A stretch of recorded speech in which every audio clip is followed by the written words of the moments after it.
नमस्कार मित्रों, स्वागत है आप सभी का ओम डिजिटल स्टडी यूट्यूब चैनल और मोबाइल एप्लीकेशन पर।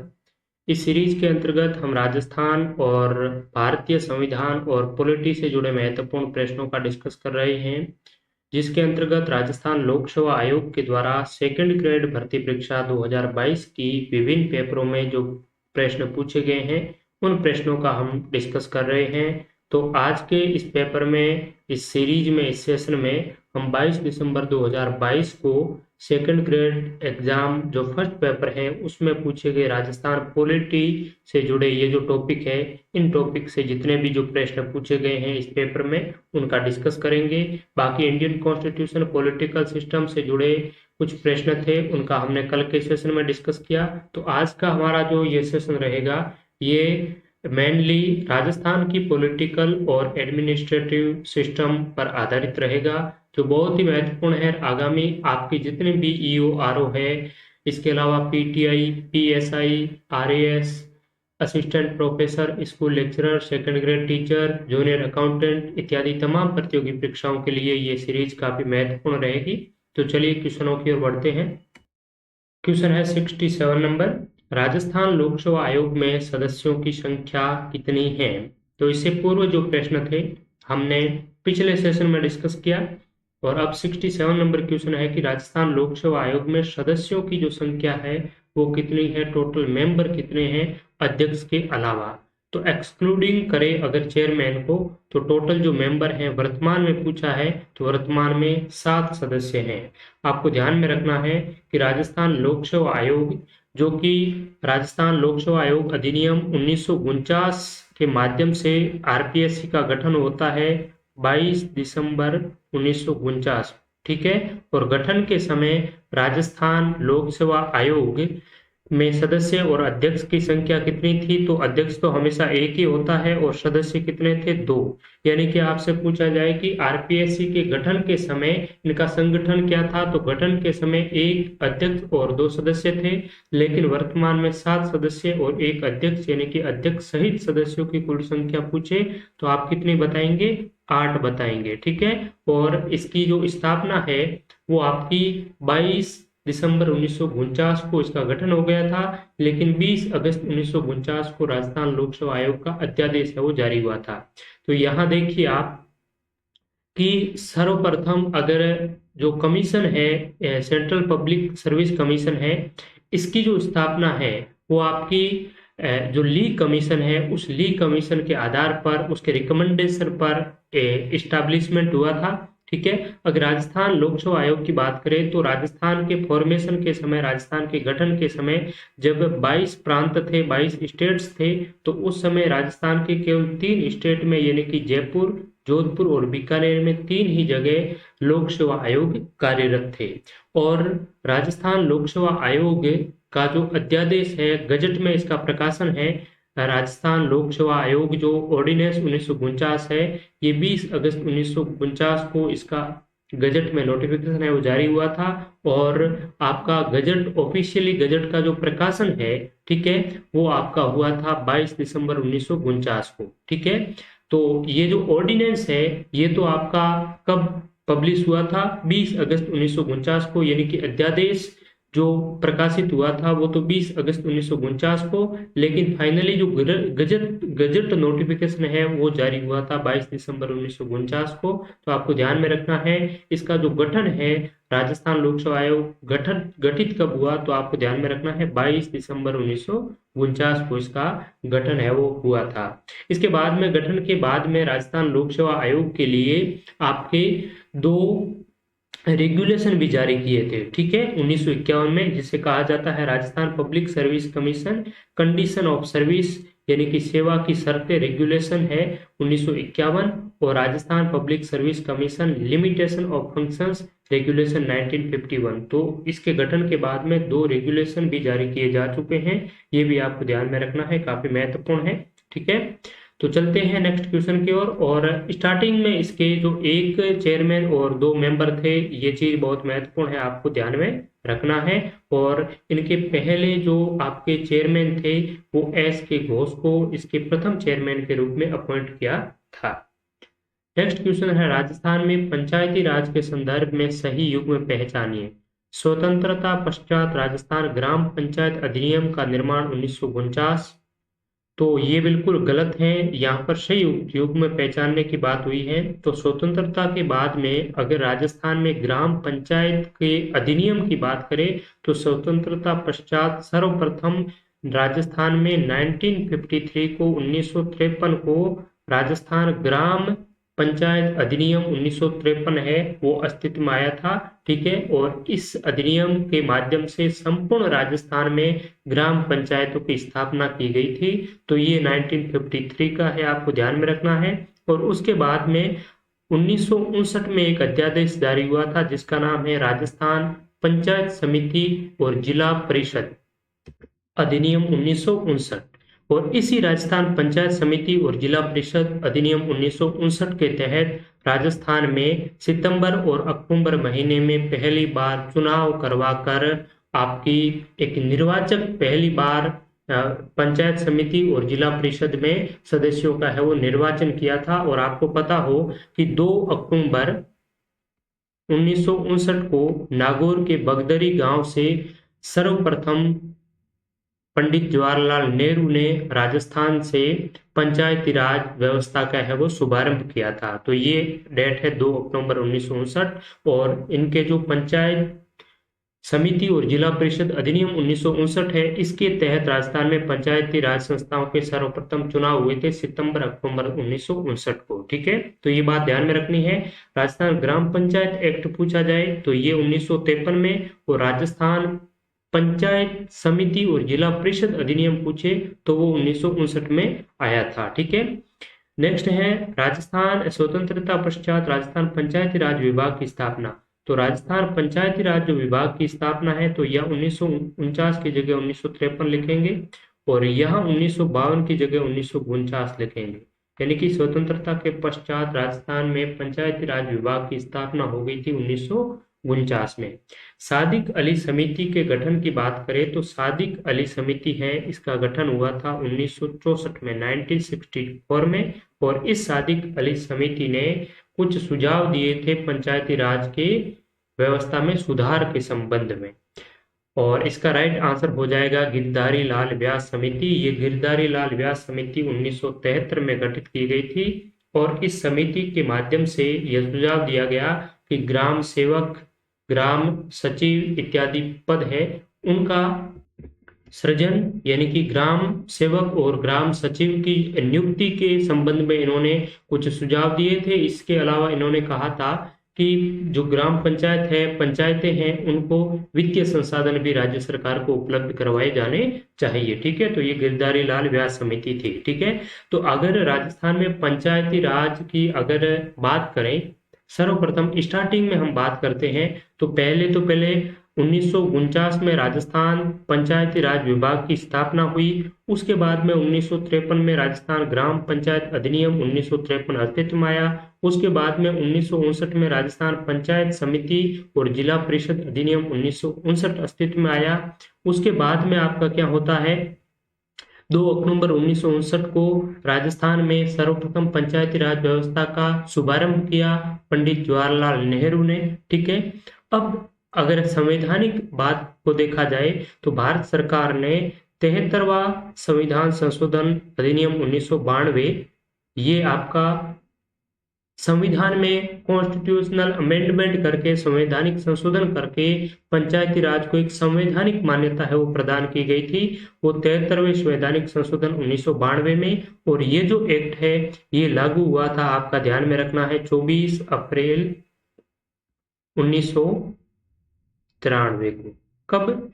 73वां संविधान संशोधन 1992 जो कि 24 अप्रैल 1993 को संपूर्ण भारत में लागू हो गया था। और इस संविधान संशोधन के साथ में ये कहा गया कि देश के जितने भी स्टेट्स हैं, जितने भी राज्य हैं, उनके द्वारा अपने अपने स्तर पर 1 साल के अंदर अंदर पंचायती राज अधिनियम है वो राज्य, अलग अलग स्टेट अपने स्तर पर पंचायती राज अधिनियम है वो 1 साल के अंतर बना करके इन पंचायतों के लिए चुनाव और इनको जो कानूनी मान्यता है वो प्रदान करेंगे। तो उसके बाद में क्या किया कि राजस्थान सरकार ने 23 अप्रैल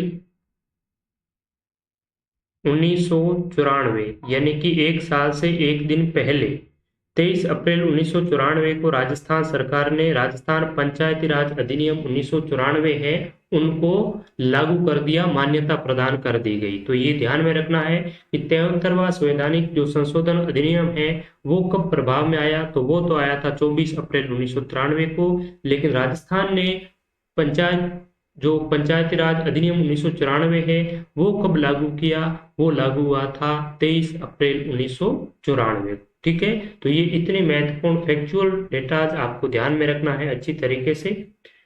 नेक्स्ट, तो यहाँ पर आप ये रिटर्न फॉर्म में भी चीजें हैं, इसके बारे में आप देख सकते हैं। भारतीय संविधान में समवर्ती सूची का सिद्धांत किस देश के संविधान से लिया गया है? यूएसए, कनाडा, ग्रेट ब्रिटेन या ऑस्ट्रेलिया? तो समवर्ती जो सूची है, समवर्ती सूची कंक्रीट जो लिस्ट है, ये जो लिया गया था ये ऑस्ट्रेलिया के संविधान से लिया गया था। ठीक है, समवर्ती सूची का प्रावधान ऑस्ट्रेलिया, और एक है आपकी अवशिष्ट शक्तियां। ठीक है, तो अवशिष्ट शक्तियां का जो प्रावधान है ये आपके कनाडा के संविधान से लिया गया था। इसके अलावा ग्रेट ब्रिटेन से एकल नागरिकता है, संसदीय शासन प्रणाली है, विधि का शासन है। ठीक है, इस प्रकार की जो व्यवस्था है ये ग्रेट ब्रिटेन के द्वारा ब्रिटेन के संविधान से ली गई थी। और यूएसए की बात करें तो आपकी यूएसए से महत्वपूर्ण है मूल अधिकार, मौलिक अधिकार, इसके अलावा न्यायपालिका की स्वतंत्रता है, और जुडिशियल रिव्यू है, न्यायिक पुनरावलोकन है, भारतीय संविधान की जो प्रस्तावना है, प्रियम्बल है, तो उद्देशिका इत्यादि के जो महत्वपूर्ण प्रावधान है वो आपके यूएसए के संविधान से लिए गए थे। ठीक है, नेक्स्ट है, निम्नलिखित में से किस अधिनियम द्वारा स्वतंत्रता से पूर्व केंद्रीय क्षेत्र में द्विसदनीय व्यवस्थापिका की स्थापना की गई? तो सर्वप्रथम द्विसदनीय व्यवस्थापिका की स्थापना 1919 के भारत शासन अधिनियम के माध्यम से की गई थी। ठीक है, 1999, और इसमें एक सदन रखा गया था काउंसिल ऑफ स्टेट और दूसरा सदन लेजिस्लेचर। ठीक है, तो द्विसदनीय व्यवस्थापिका आपकी 1919 के भारत शासन अधिनियम में, और इसी शासन अधिनियम के माध्यम से प्रांतों को स्वायत्तता प्रदान की गई थी।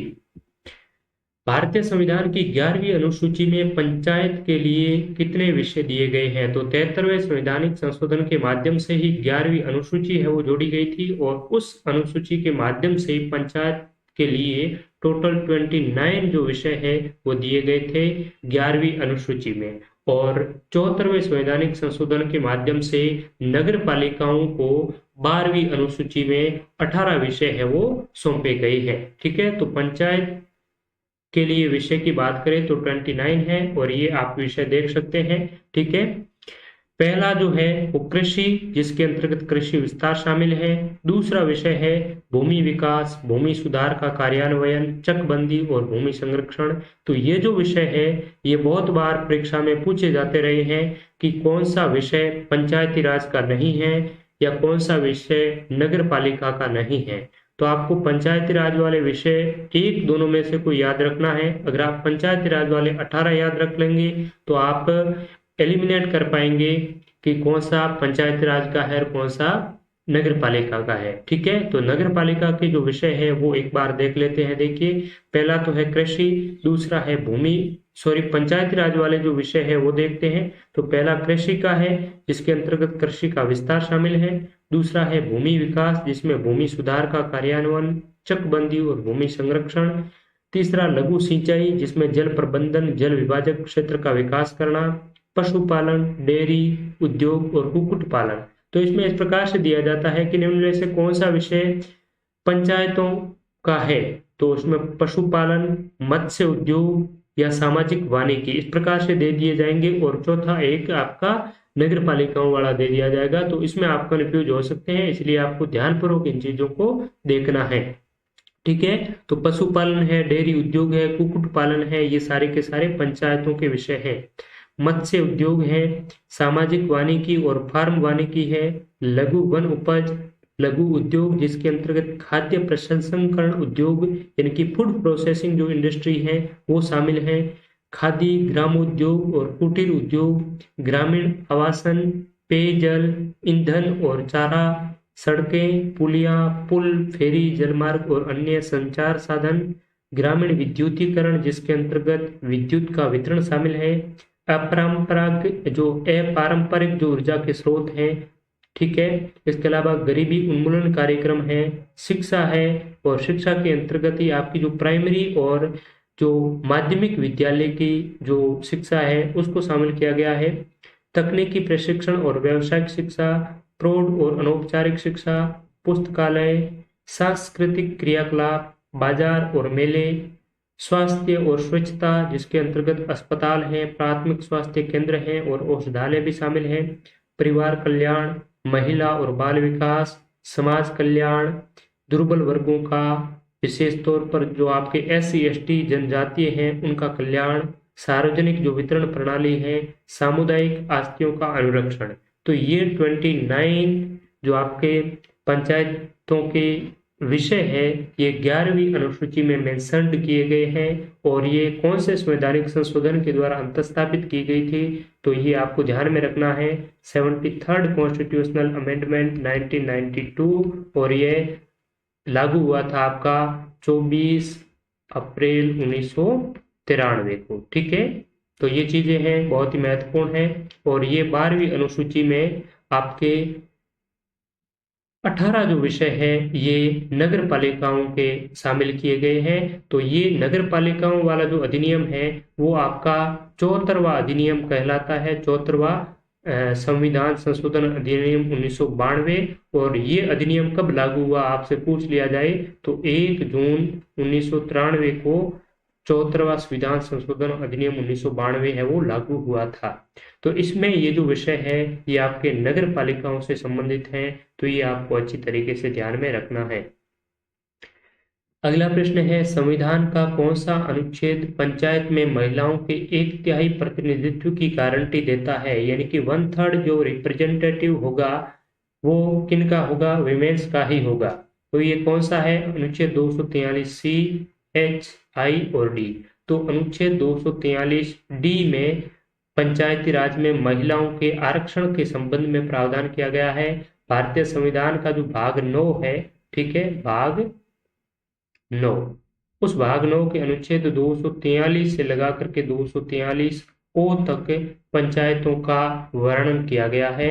ये आप देखिए अनुच्छेद 200 भाग 9 जिसमें पंचायत है और इसमें अनुच्छेद 243 में पंचायतों की परिभाषा दी गई है, ठीक है।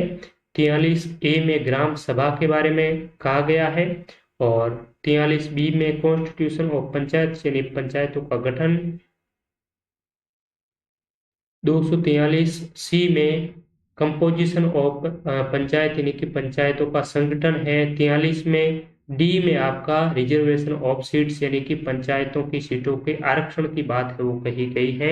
इसके अलावा आपको ध्यान में रखना है, यह भी एक बार पूछा जा चुका है 243F में क्या है, तो इसमें मेंबरशिप के डिस्क्वालिफिकेशंस यानी कि पंचायत जो सदस्य हैं उनकी निर्भरता के संबंध में, डिस्क्वालिफिकेशन के संबंध में जानकारी है वो दी हुई है, ठीक है। इसके अलावा ये आई भी बहुत ही महत्वपूर्ण है, इसमें constitution of financial commission to review financial position यानी कि पंचायतों की वित्तीय जो स्थिति है उसको जानने के लिए वित्त आयोग, राज्य वित्त आयोग के गठन का प्रावधान है वो अनुच्छेद 243I में कहा गया है, ठीक है। और 243J में कहा गया है audit of accounts of panchayat यानी कि पंचायतों के लेखा जो ऑडिट की बात है उसकी जानकारी है वो 243J में मिलती है। इसके अलावा 243K भी अत्यंत महत्वपूर्ण है, यहाँ पर पंचायतों के लिए निर्वाचन की बात कही गई है यानी कि पंचायतों का निर्वाचन राज्य निर्वाचन आयोग के द्वारा है वो किया जाता है, ठीक है। तो ये महत्वपूर्ण कॉन्स्टिट्यूशन के आपके कुछ पार्ट्स हैं, कुछ आर्टिकल्स हैं जिनको आपको बहुत ही बेहतरीन तरीके से, अच्छी तरीके से आपको ध्यान में रखना है। और जो विशेष तौर पर EORO की तैयारी कर रहे हैं उनको आपका जो नगर पालिकाओं वाले महत्वपूर्ण जो आर्टिकल्स हैं उनको ध्यान में रखना बेहद ही जरूरी है। राजस्थान विधानसभा के संदर्भ में निम्न कथनों को ध्यान से पढ़िए। क्या पढ़ें? पहला है, अध्यक्ष का निर्वाचन उस तिथि को होगा जो सदन तय करे। तो राजस्थान विधानसभा का एक स्पीकर होता है, अध्यक्ष होता है, और अध्यक्ष और जो सदस्य होते हैं, ठीक है, तो अध्यक्ष की जो नियुक्ति है वो कौन करते हैं उसके बारे में भी हम डिस्कस करेंगे, लेकिन पहले इस क्वेश्चन को देख लेते हैं। तो अध्यक्ष का निर्वाचन उस तिथि को होगा जो सदन तय करे, तो ये बिल्कुल ही गलत है। अध्यक्ष का निर्वाचन उस तिथि को होगा जो तय कौन करेगा?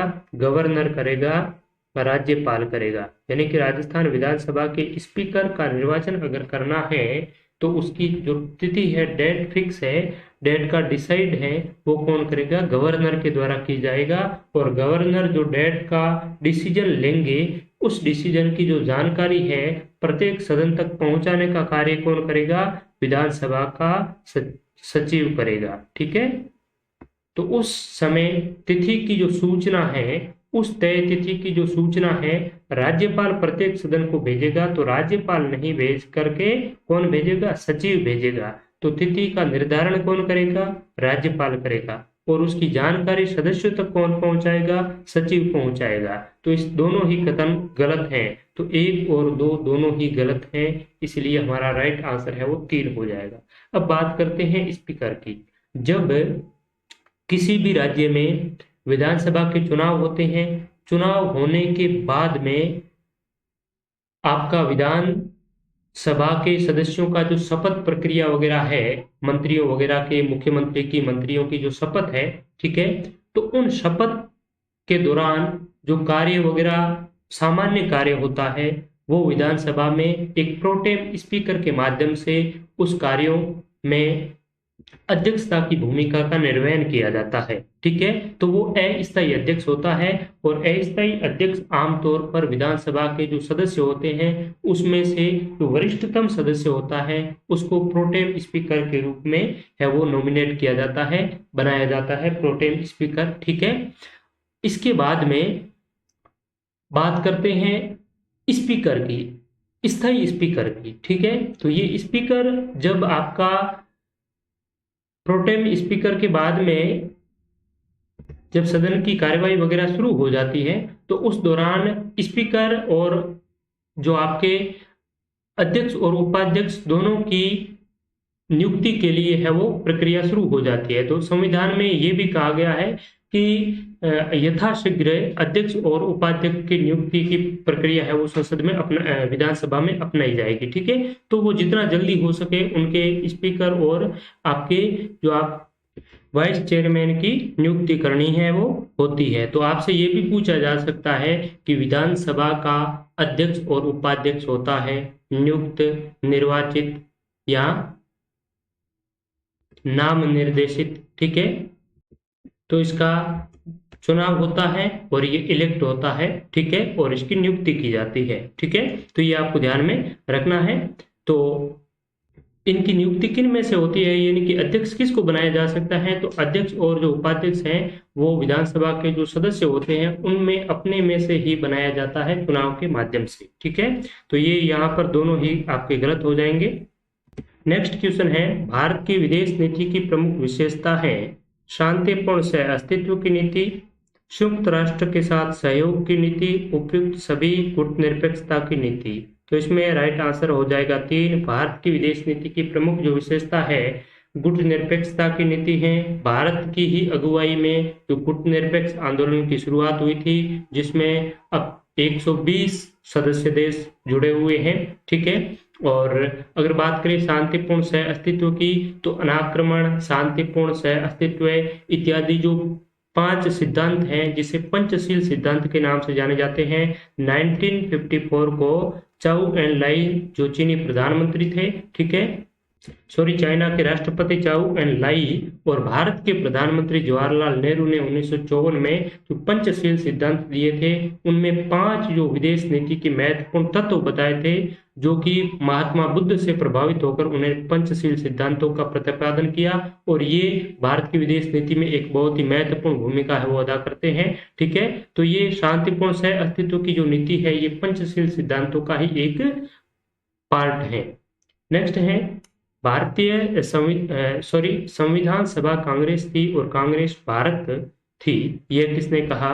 Winston Churchill, Granville Austin. तो ग्रेनविल ऑस्टिन ने ही यह कहा था कि संविधान सभा कांग्रेस थी और कांग्रेस ही भारत थी। यानी कि इनके पीछे कहने का तात्पर्य ये था कि भारत की जो संविधान सभा थी उसमें सबसे ज्यादा जो संख्या थी वो किसकी थी? कांग्रेस सदस्यों की थी। ठीक है, तो कांग्रेस सभा, संविधान सभा कांग्रेस थी और कांग्रेस ही भारत थी।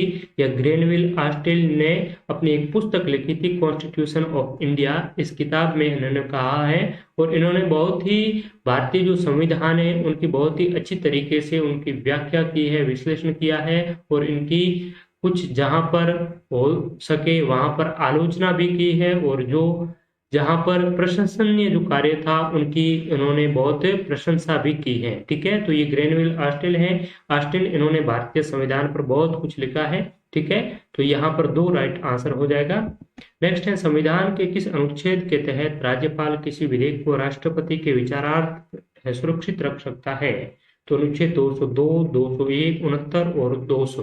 तो अनुच्छेद 200 के तहत अगर राज्यपाल को लगता है कि कोई ऐसा मामला जो कि दो या दो से अधिक राज्यों से संबंधित हो, या फिर कोई आपका हाई कोर्ट के क्षेत्राधिकार यानी कि राजस्थान की जो परिधि है, राजस्थान का जो क्षेत्र है उस क्षेत्राधिकार से बाहर किसी अन्य विषय से जुड़ा हुआ हो, या केंद्र के संबंध में किसी संघ सूची या संवर्ती सूची जैसा कोई विषय हो जो राष्ट्रपति के पास में भेजा जाना जरूरी है, तो ऐसे किसी विषय को, ऐसे किसी विधेयक को राष्ट्रपति के विचारार्थ अनुच्छेद 200 के तहत वो आरक्षित कर सकते हैं, रिजर्व कर सकते हैं, और राष्ट्रपति के द्वारा उस विधेयक पर जो अनुमति दी जाती है वो अनुच्छेद 201 के तहत दी जाती है। तो ये बात आपको ध्यान में रखना है।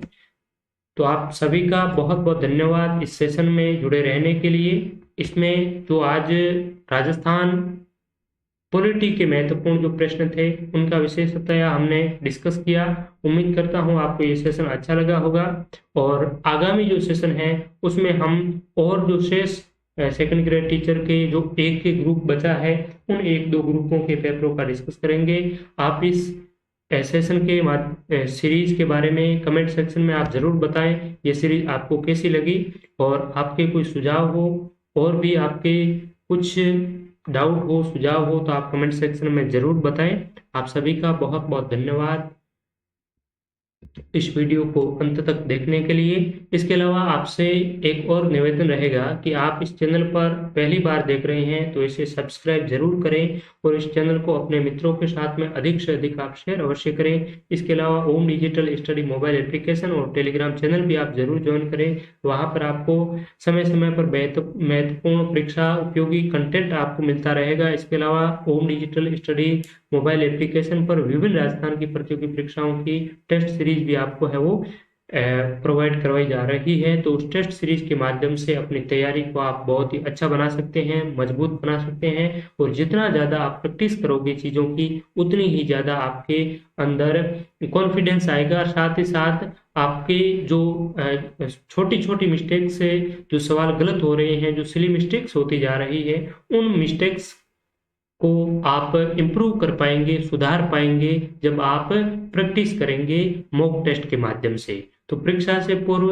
आप मॉक टेस्ट की जरूर तैयारी करें, प्रैक्टिस करें ओम डिजिटल स्टडी मोबाइल एप्लीकेशन के माध्यम से, या फिर किसी और भी आपको प्लेटफॉर्म अच्छा लगे तो वहां से आप प्रैक्टिस कर सकते हैं, लेकिन आप मॉक टेस्ट की प्रैक्टिस जरूर करें। और इस सेशन के माध्यम से भी हम आपको प्रैक्टिस ही करवा रहे हैं डेली बेसिस पर। जो प्रीवियस एग्जाम्स में क्वेश्चन पूछे गए हैं उन महत्वपूर्ण प्रश्नों का हम डिस्कस है वो कर रहे हैं। तो आप सभी का एक बार पुनः बहुत बहुत धन्यवाद। Thank you so much. कल फिर मिलेंगे, तब तक के लिए सभी का शुक्रिया। नमस्कार।